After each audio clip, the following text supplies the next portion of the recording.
ஒரு வயதான ஒரு தாயார் விரவ தலைமையில சுமந்து கொண்டு அவங்க நடந்து சென்று கொண்டு இருக்கிறாங்க.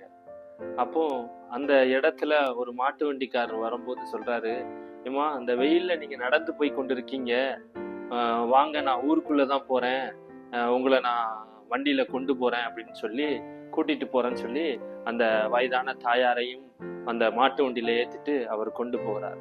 கொஞ்ச தூரம் போன பிறகு அவர் திரும்பி பார்க்கிறாரு, வண்டியில தாயார் இருக்கிறாங்களே, வயதான தாயார் என்ன பண்றாங்க, உட்கார்ந்துருக்காங்களா அப்படின்னு சொல்லி திரும்பி பார்க்கும்போது அந்த அம்மா தலையில வைத்திருக்கிற அந்த விரவை கூட இறக்காம அதையும் தலையில அப்படியே வைத்து கொண்டு அந்த மாட்டு வண்டியில உட்கார்ந்து இருந்தாங்களாம்.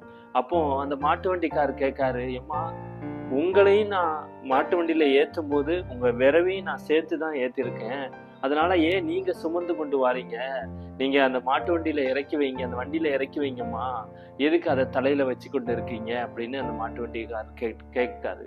அப்போ அந்த தாயார் சொல்றாங்க, வயதான தாயார், பழகி போயிட்டுப்பா, என் தலையில வச்சே பழக்கமானதுனால அதை நான் இறக்க கூட மதி இல்லாம நான் தலையிலேயே வைத்து கொண்டு இருக்கிறேன் அப்படின்னு சொல்லி அந்த தாயார் சொன்னாங்களாம்.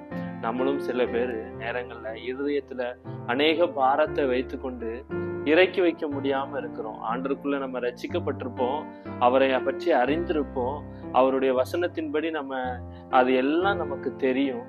ஆனாலும் ஆண்டருக்குள்ள இருந்தாலும் சில நேரங்களில் நம்ம பாரத்தை நம்ம இருதயத்துல வைத்து கொண்டே இருப்போம்.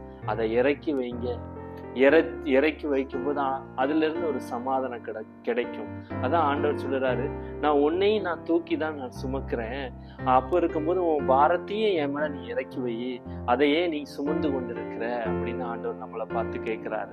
சங்கீதம் 55வது அதிகாரம் 22வது வசனத்துல நம்ம பார்க்கிறோம், கர்த்தர் மேல் உன் பாரத்தை வைத்து விடு, அவர் உன்னை ஆதரிப்பார் என்று.